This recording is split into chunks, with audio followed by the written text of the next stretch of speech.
Ready? All right.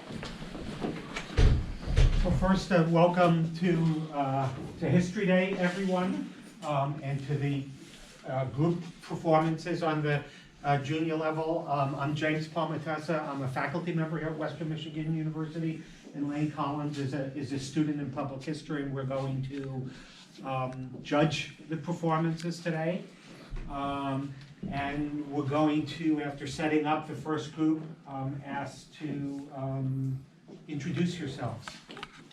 I'm Elliot Anderson. I'm 12 years old and I'm in 7th grade. I am Rowan Bourne. I'm 13 years old and I'm in 7th grade. I'm Violet Kaplan-Newman. I'm 13 years old and I'm in 7th grade.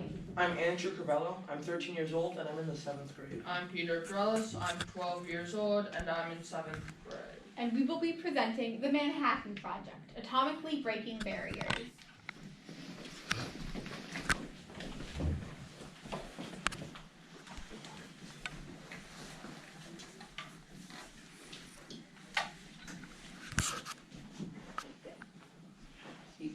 A letter from Albert Einstein to President Roosevelt in August of 1939 set in motion what would become the Manhattan Project 2 years later.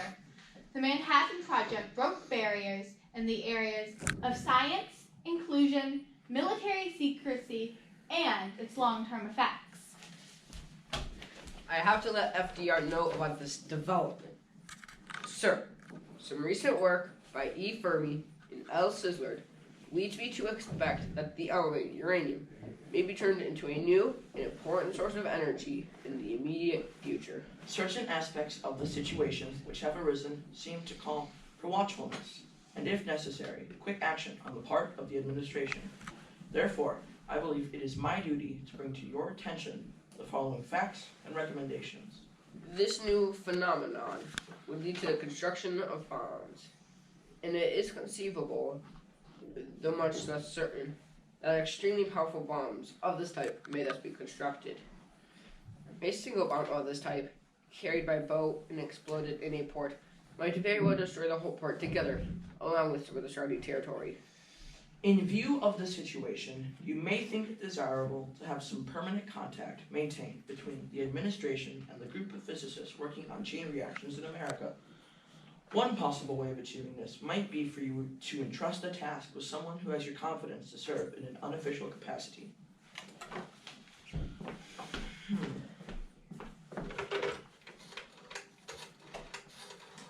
Hello, Mr. Stimson?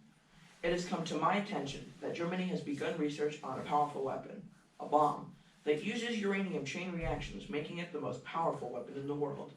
Therefore, I believe it is my duty to bring to your attention the following facts and recommendations. I believe it would be beneficial to continue our research on uranium and its weaponry purposes. You will be in charge of hiring someone to head the project. Pick someone that can be trusted.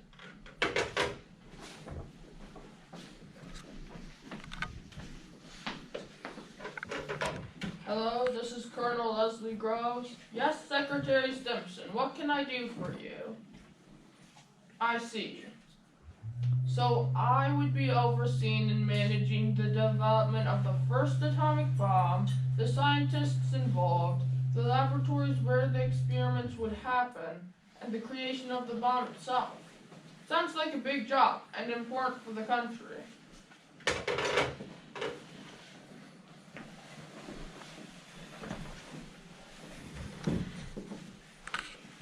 Dr. Oppenheimer, I have invited you here because I have a proposal for you.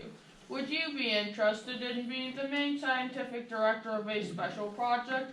It will require your abilities as a theoretical physicist and extreme secrecy. General Groves, what kind of project are you proposing? Dr. Oppenheimer, at this point that's classified information, but I can tell you that we'll be concerned with the development and final manufacture of an instrument of war. General Groves, this thing will never get on the rails unless there's a place where people can talk to each other and work together. There has got to be a place where people are free to discuss what they know, what they do not know, and to find out what they can.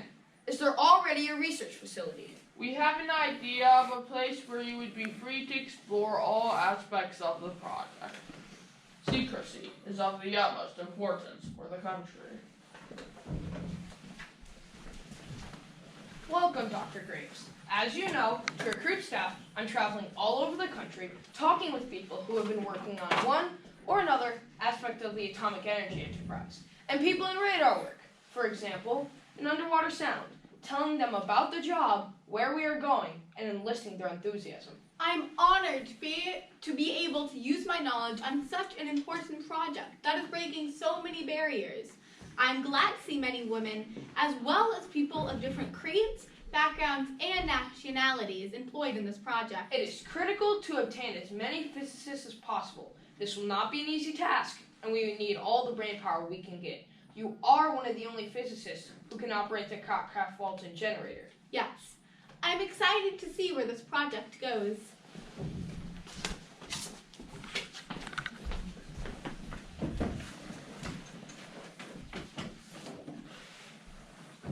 I can't believe we are ready for a live test. Yes. Who knew that splitting an atom by a nuclear bombardment would lead us to this? Yes, vision is amazing, though I do wish we'd known what we were doing with our work. Hello, I'm Edith Warner, and welcome to the tea house. What can I get for you? I'll let you know my chocolate cake is known for miles. Two pieces of cake and some tea, please. Coming right up. I've been thinking, it's too bad that the gun assembly did not work as we had hoped. Using plutonium instead of uranium-235 would have put us several years ahead of schedule. True, Verification took so long. true, but we still will have had challenges. Look at what's happened the last few days. Did you hear about Kenneth Greason? He was pulled over for speeding in Albuquerque. He had the detonators for the Trinity test in his car. Good thing they never opened the trunk. The gadget on top of the tower almost fell and would have certainly exploded had they not been able to fix the crane quickly. Yesterday's test failed. Did you hear the device didn't detonate? I hear they are blaming it on overuse of equipment. I hope tomorrow goes as planned.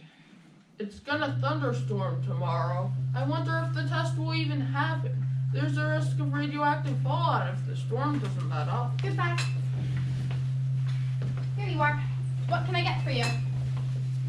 A black coffee, please. Okay, and for you, sir? Just a cup of tea, please. I'll be right back with that for you. Thank you. I wish we could know what we are guarding. I do too, but I'm certain there's reason it's kept under extreme secrecy.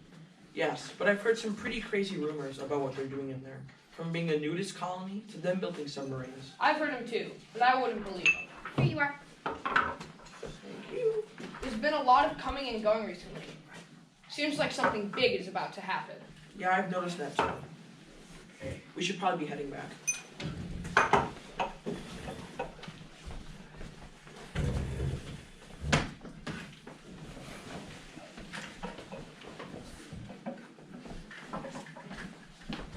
Robert, when is it starting? Soon, I hope. Trinity is set to blow T-minus 30 seconds. Please open your eyes.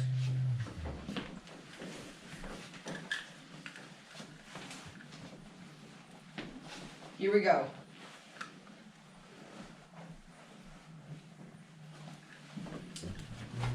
I have become death, destroyer of worlds. If atomic bombs are to be added as weapons to the arsenals of a warring world, or to the arsenals of nations preparing for war, then the time will come when mankind will curse the name of Los Alamos. Hello and welcome to the 2020s Today, and I'm your host, Andrew Cabello. Today, we'll be talking about the Manhattan Project. This year is the 75th anniversary of the dropping of the two bombs, Little Boy, which was dropped on August 6, 1945, and 3 days later, Fat Man, which was dropped on Nagasaki. We have brought some experts here today to talk about how the project broke barriers and its everlasting legacy. Thank you. One of the barriers broken was the barrier of inclusion. Oppenheimer put together a team of people of all colors and genders. As long as you had knowledge and skills, you were hired. As FDR said, there shall be no discrimination in the employment of workers in defense industries of the government because of race, creed, color, or national origin. Think of what came out of the project. Nuclear power, an efficient energy source, and nuclear medicine which can treat cancer. The two atomic bombs helped end the war more quickly, with fewer lives lost. And they used a relatively new form of explosion in one of the bombs and an entirely new method called implosion in the other. It was much harder to achieve implosion than they had anticipated. Secrecy and security were of the utmost importance for the Manhattan Project. Very few scientists actually knew what was going on in Los Alamos. The secrecy led to wild stories about what was happening inside the buildings and test sites. Well, thank you for informing me and my viewers about the barriers that were broken in warfare and science. From the Manhattan Project, our lives were changed forever. Thank you.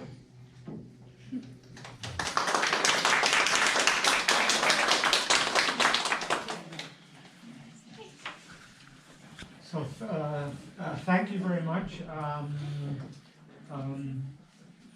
I was impressed overall from your preparation and the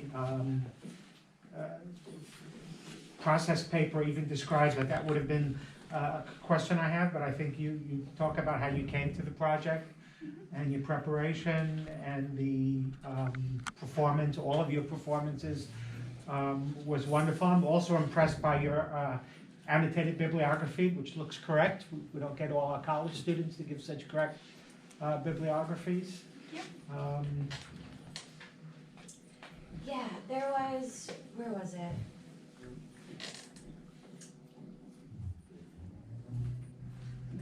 What would you say was your most beneficial primary source? So the Atomic Heritage Foundation made websites that provided us with several of our primary sources. This helped us a lot. It included interviews from scientists and government officials and even Dr. Oppenheimer himself. Thank you very much. How long did you practice together? I saw that each of you have some experience before, but not, this is your first time as a group, is that correct? Yeah. I could actually probably elaborate a bit on that one. So the four of us, except Violet, last year we did a thing, Okay. and we decided to have Violet join us because she was really nice, and she beat us one year. She beat us one year. She beat us 1 year. In 5th grade, I did a project with some of my friends and we Okay. did beat them. They deserve it. So you had to practice a lot for this It one, did right? take a lot of practicing, especially since we have so many people. It took a little bit to make sure all of the transitions were running smoothly. Especially just finding good times to meet together when everybody could do Sure. it. Because when you have 5 people, some people are traveling or have other activities. It made it very difficult to arrange meetings.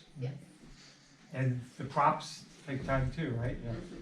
The cakes are not real, right? No, they Okay. are styrofoam. That would have been nice if you would have brought us some of the, no, I'm joking.